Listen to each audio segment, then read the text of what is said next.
Good evening to all of you, my dear student. Myself, Dr. D.N. Gupta. My dear student, start करते हैं आज के इस beautiful session को। जैसा कि आपको पता है, यूनिट फर्स्ट जो है हमारी कौन सी है? Diversity in the living world. My dear student, इस यूनिट में टोटल जो चैप्टर हैं वो देख लेते हैं कौन कौन से हैं। तो हमारा जो पहला चैप्टर है इस यूनिट का वो है हमारा लिविंग वर्ल्ड। सेकेंड चैप्टर है हमारा बायोलॉजिकल क्लासिफिकेशन। थर्ड है हमारा प्लांट किंगडम एंड फोर्थ है हमारा एनिमल किंगडम। आपको पता है इसके पहले का जो लेक्चर था उसमें हम लोग ने लिविंग बर्ड्स की प्रॉपर बात करी है 5 पॉइंट्स में: growth, reproduction, metabolism, cellular organisation and consciousness की। आज हमें स्टार्ट करना है बायोलॉजिकल क्लासिफिकेशन को। अगर हम बात करें माय डियर स्टूडेंट कि क्या क्या हमें प्रॉपर स्टडी करनी होगी, तो जरा हम बात कर लेते हैं इस पॉइंट्स को। तो कल ही हम लोग ने फिनिश कर दिया है, what is living and what is the difference between living and non living. कल आपको बहुत अच्छी तरीके से मैंने आपको समझाया हुआ है। आज हम बात करेंगे कि बायोडायवर्सिटी क्या होती है, इसका नंबर क्या है, क्लासिफिकेशन की जरूरत क्या है, 3 डोमेन्स ऑफ लाइफ क्या है, टैक्सोनॉमी या सिस्टमैटिक टैक्सोनॉमी क्या है, फिर हम बात करेंगे कॉन्सेप्ट ऑफ स्पीसीज की एंड टैक्सोनॉमिकल हायरार्की की, और फाइनली हम देखेंगे बायोनॉमियल नॉमेनक्लेचर। और इसके साथ ही हम लोग बात करेंगे बाय डियर स्टूडेंट उन टूल्स की जो टैक्सोनॉमी की स्टडी में यूज होते हैं, चाहे बात म्यूजियम की हो, जू की हो, हर्बेरिया की हो या बॉटनिकल गार्डन की है। तो क्या माय डियर स्टूडेंट सभी रेडी हैं इन सारे कॉन्सेप्ट को समझने के लिए? तो चलिए माय डियर स्टूडेंट स्टार्ट करते हैं इन सारे पॉइंट्स को जो हमें प्रॉपर स्टडी करना है। और यहां पर हमें प्रॉपर 5 किंगडम ऑफ क्लासिफिकेशन आपको पता है आर.एस. विटाकर ने दिया है, 1969 में दिया है। इससे रिलेटेड जो इंपॉर्टेंट पॉइंट्स हैं उनको भी हम कवर करेंगे। तो चलिए माय डियर स्टूडेंट स्टार्ट करते हैं और समझते हैं सबसे पहले कि वास्तव में डायवर्सिटी का नंबर क्या है। आपके माइंड में जरूर होगा कि डायवर्सिटी का मतलब क्या होता है। माय डियर स्टूडेंट, डायवर्सिटी का सिंपल मतलब होता है कि कितनी स्पीसीज हैं एक पर्टिकुलर एरिया में। हम बोल सकते हैं इस पर्टिकुलर एरिया की डायवर्सिटी इतनी है। स्पीसीज का मतलब क्या है? ह्यूमन स्पीसीज हो गई, प्लांट की स्पीसीज हो गई, उसके नंबर्स हम देख लें, डायवर्सिटी पता चल जाएगी।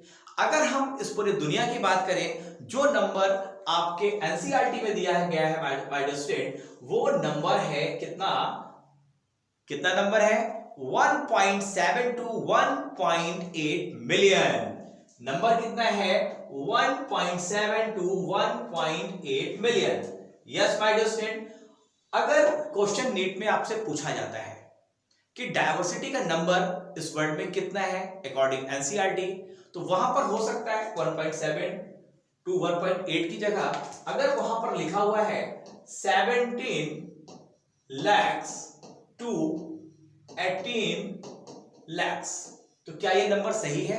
यस, बिल्कुल सही है, क्योंकि 1 मिलियन में कितना होता है? 10 लाख। तो अगर ये नंबर लिखा हुआ है 17 लाख टू 18 लाख, तो यस, ये आपका फिगर भी बिल्कुल राइट है।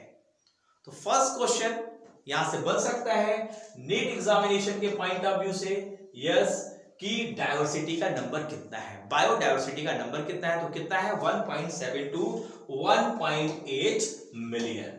चलिए थोड़ा सा और आगे बढ़ते हैं, इसी क्रम में और चीजों को हम लोग समझते हैं। जैसे कि मैंने शुरू में ही आपको बताया था माय डियर स्टूडेंट कि क्लासिफिकेशन के बारे में हमें स्टडी करनी है, लेकिन क्लासिफिकेशन की नीड क्यों है? पहले तो हमें यह समझना होगा कि what is the need for classification. Classification की जरूरत क्यों होती है? सबसे इंपॉर्टेंट पॉइंट्स क्या है माय डियर स्टूडेंट? मान लीजिए कोई एक ऑर्गेनिजम्स है, हम मान लेते हैं कोई एक फ्रूट है, हम मान लेते हैं मैंगो है। आप जानते हैं मैंगो के कई नेम इंडिया में ही फेमस है, अलग अलग स्टेट में अलग अलग नाम है। यस, इससे क्या होता है? कंफ्यूजन होता है। लेकिन अगर एक ऑर्गेनिजम्स का, चाहे वो प्लांट हो चाहे वो एनिमल हो, अगर एक नाम अगर पूरी दुनिया में होगा तो स्टडी करना आसान हो जाएगा और कहीं पर भी किसी भी तरीके का कोई भी मिसअंडरस्टैंडिंग उस पर्टिकुलर स्पीसीज के लिए नहीं होगी। तो क्लासिफिकेशन की जरूरत इसलिए है क्योंकि लोकल नाम डिफरेंट प्लेसेस में, अलग अलग कंट्री में अलग अलग नाम हो जाते हैं, तो ये चीज को हम खत्म कर दें। ये तभी होगा जब हम उस पर्टिकुलर ऑर्गेनिज्म का प्रॉपर तरीके से क्लासिफिकेशन करें। यस। सेकेंड पॉइंट, अगर हम बात करें, अगर हम ऐसा कर देते हैं तो क्या होगा, एक ऑर्गेनिजम्स के लिए same name over all the world, पूरी दुनिया में उस ऑर्गेनिजम्स के लिए हम एक नाम ही होगा और वो नाम से पूरी दुनिया में वो ऑर्गेनिजम्स जाना जाएगा। तो कहीं पर भी जब भी स्टडी का मामला आएगा कभी भी मिसअंडरस्टैंडिंग नहीं होगी। क्लियर है पॉइंट? नेक्स्ट पॉइंट की बात करते हैं।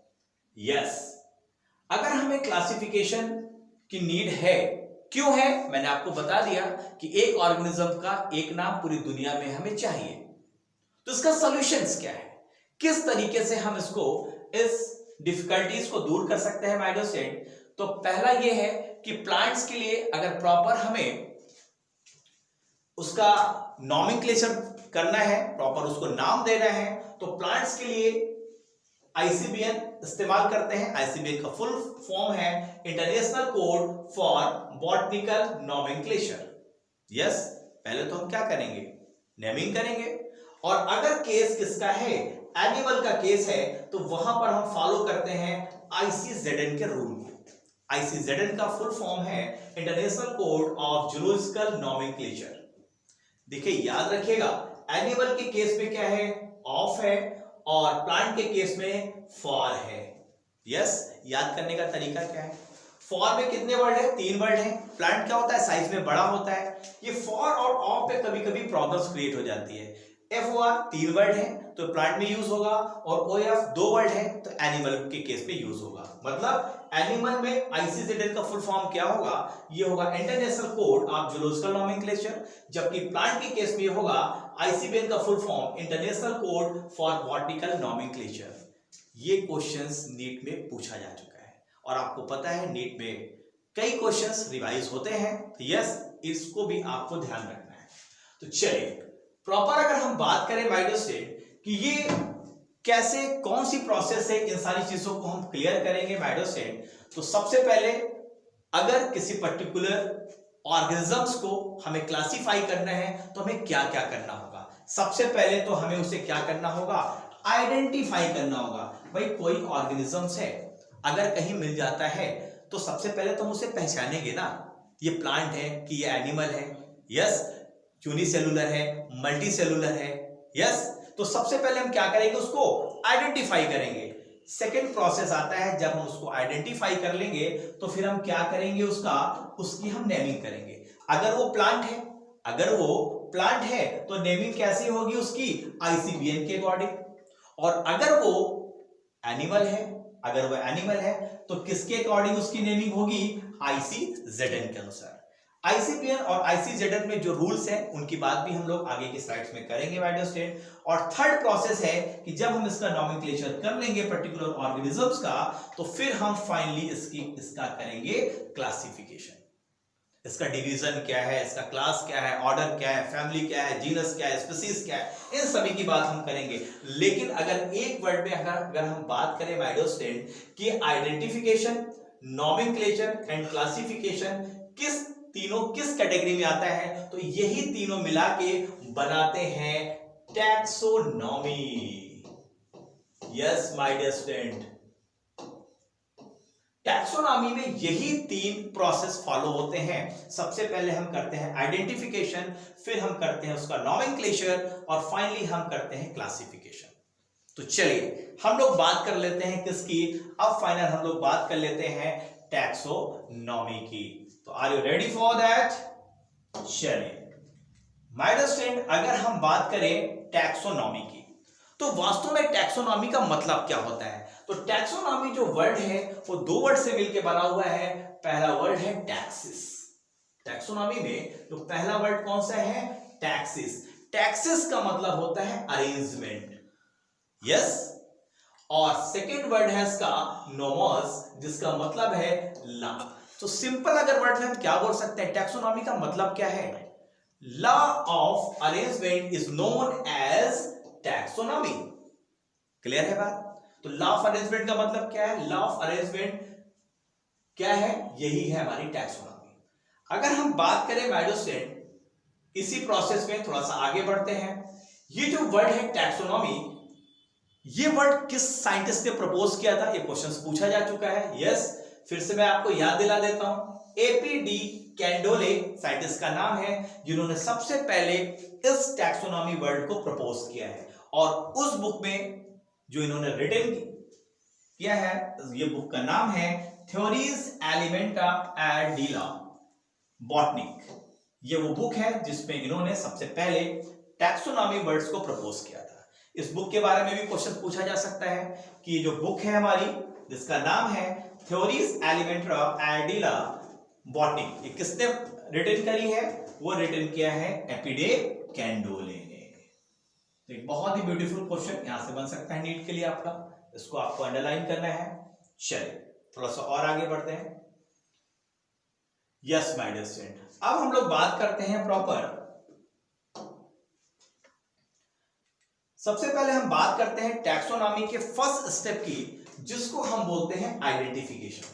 मैंने आपसे क्या बोला, जैसे कोई एक जगह है, वहां पर कोई एक ऑर्गेनिज्म आपको देखने को मिलता है, तो सबसे पहले आपने कभी कभी न्यूज़पेपर में पढ़ा होगा माय डियर स्टूडेंट कि भाई उस विलेज में एक ऐसा ऑर्गेनिज्म देखने को मिला जो बिल्कुल विचित्र है। फिर क्या होता है, वहां पर साइंटिस्ट की वहां पर टीम पहुंचती है, उसको देखती है, उसको आइडेंटिफाई करती है, फिर वो कहती है अरे ये तो पहले ही आइडेंटिफाई हो चुका है। और अगर आइडेंटिफाई नहीं है तो फिर उसको आइडेंटिफाई प्रॉपर किया जाएगा, वो क्या है, प्लांट है, एनिमल है, किस कैटेगरी में उसको रखना है। तो शुरुआत कहां से होगी? शुरुआत होगी आइडेंटिफिकेशन से। तो याद रखिएगा, टैक्सोनॉमी का जो फर्स्ट स्टेप होता है वो होता है आइडेंटिफिकेशन।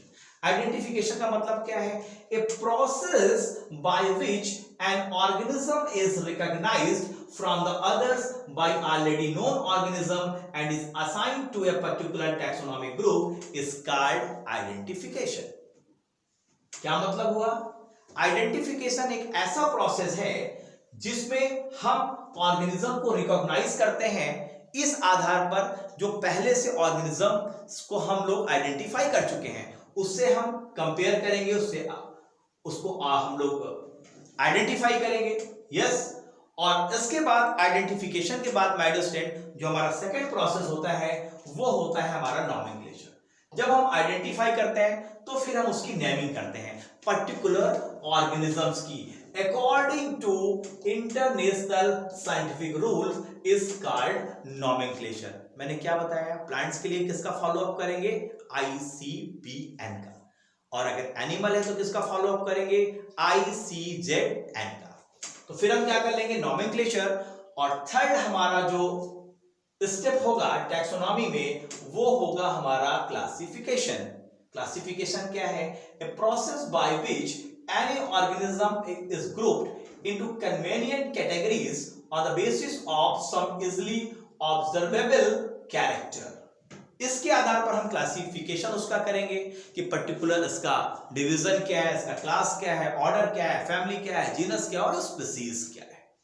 तो टैक्सोनॉमी में हमने देखा माय डियर स्टूडेंट तीन हमारे स्टेप आते हैं। पहला आता है आइडेंटिफिकेशन, सेकंड आता है हमारा नॉमेनक्लेचर और थर्ड आता है हमारा क्लासिफिकेशन। याद करने का तरीका है I, N and C। I for identification, N for nomenclature and C for classification। Clear है माय डियर स्टूडेंट? तो इस तरीके से हम लोग ने देखा कि टैक्सोनॉमी के कौन कौन से स्टेप्स हैं और इन स्टेप्स का मतलब क्या है और इन स्टेप में हम करते क्या है। तो क्या यहां तक सारी चीजें क्लियर है माय डियर स्टूडेंट?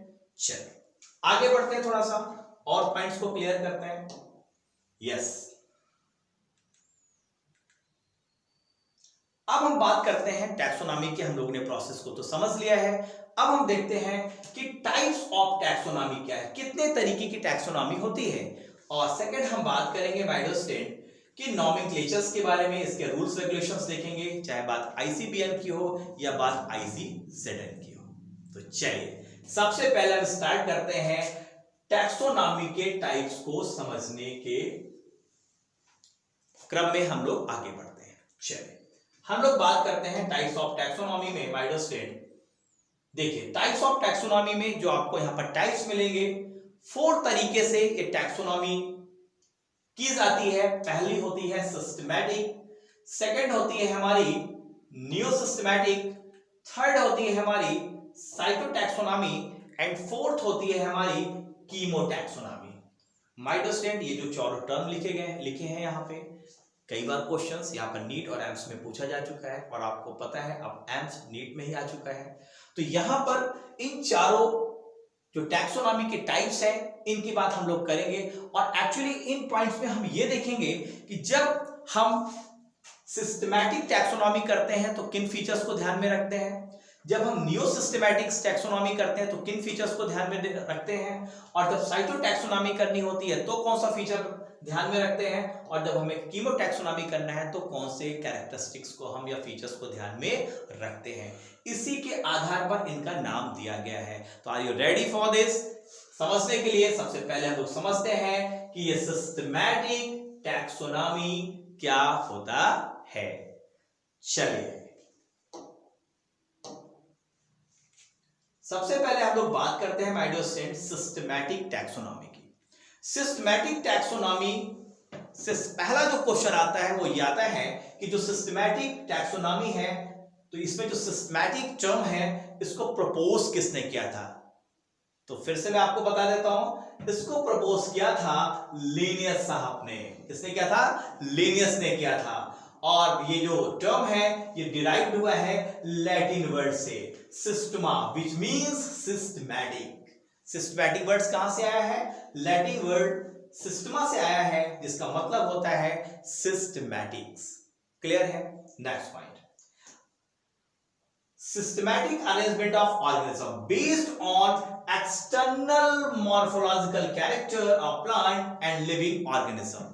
अगर प्लांट है तो एक्सटर्नल मॉर्फोलॉजिकल कैरेक्टर्स कौन कौन से होते हैं भाई? उसकी लीफ होती है, उसकी रूट होती है, यस, उसका स्टेम होता है, उसके फ्लावर्स होते हैं। तो अगर हम उसके एक्सटर्नल मॉर्फोलॉजिकल कैरेक्टर्स को आधार बनाते हैं और अगर ऐसी टैक्सोनॉमी करते हैं माय डियर स्टूडेंट, तो ऐसी टैक्सोनॉमी को हम बोलते हैं सिस्टमैटिक टैक्सोनॉमी। अर्थात यहां पर हम मॉर्फोलॉजिकल कैरेक्टर्स ऑफ, चाहे रूट की बात हो, स्टेम की बात हो, लीव्स की बात हो या फ्लावर्स की बात हो, अगर हम इसे आधार बनाएंगे तो ऐसी टैक्सोनॉमी को हम क्या बोलेंगे? Systematic taxonomy. तो क्लियर हुआ my dear student, systematic taxonomy में कौन कौन से कैरेक्टरिस्टिक्स होंगे, क्या होगा? मॉर्फोलॉजिकल कैरेक्टर्स होगा। चलिए अब हम बात करते हैं सिस्टमैटिक के बाद हम बात करते हैं नियो सिस्टमैटिक की। नियो का मतलब क्या होता है? नियो का मतलब होता है न्यू, नियो सिस्टमैटिक। जरा इसके पॉइंट्स हम लोग देख लेते हैं। चलिए एक्चुअली एक ये न्यू ब्रांच है और इसका नाम दिया है जूलियन हक्सले ने। जूलियन हक्सले ने नियो सिस्टमैटिक वर्ड्स को प्रपोज किया है और एक्चुअली नियो सिस्टमैटिक जो टैक्सोनॉमी है इसका जो बेस होता है my dear student, external morphological character के साथ साथ यहां पर इंटरनल स्ट्रक्चर्स को भी हम आधार बनाते हैं। और अगर एक्सटर्नल और इंटरनल बोथ कैरेक्टर्स को हम आधार बनाएं टैक्सोनॉमी को करने में, तो ऐसी टैक्सोनॉमी को हम बोलेंगे नियो सिस्टमैटिक टैक्सोनॉमी।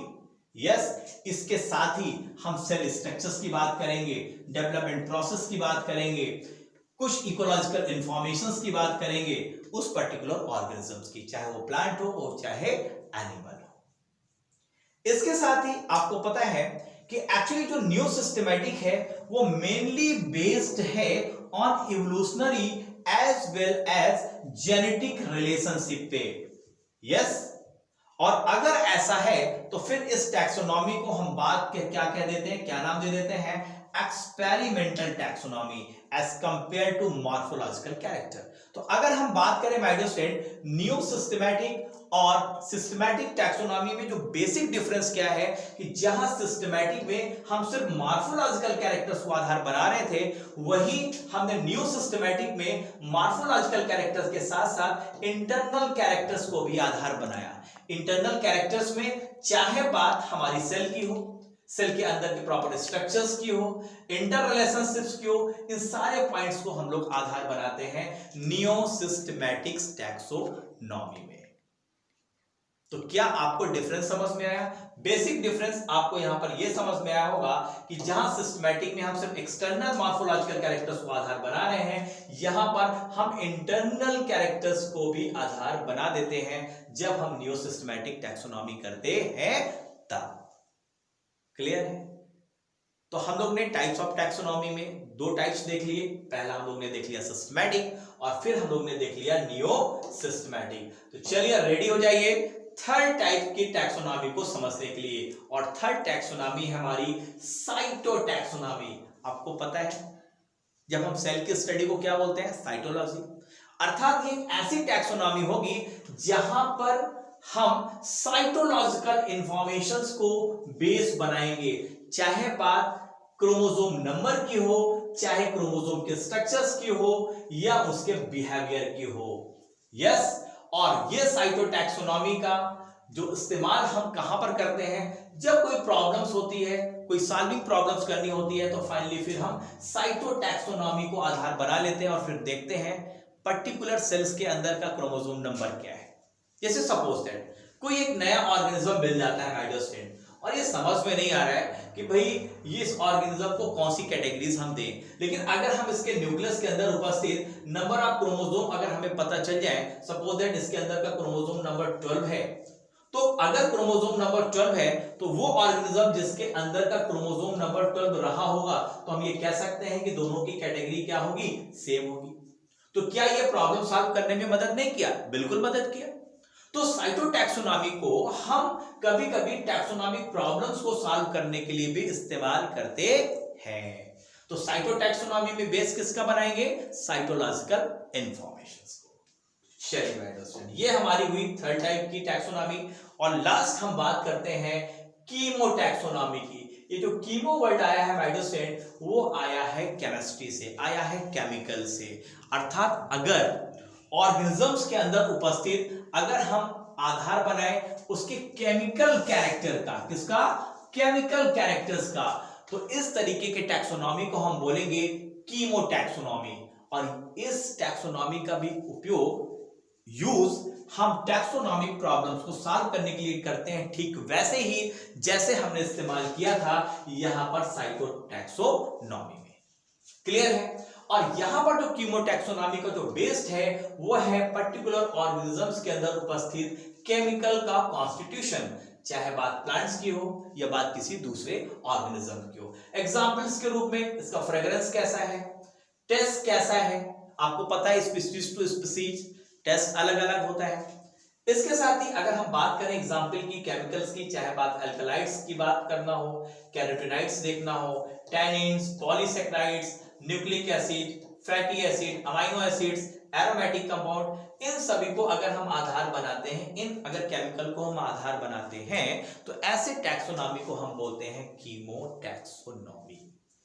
तो इस तरीके से माइडोसेंट हम लोग ने 4 टाइप्स की टैक्सोनॉमी की प्रॉपर हम लोग ने स्टडी यहां पर करी।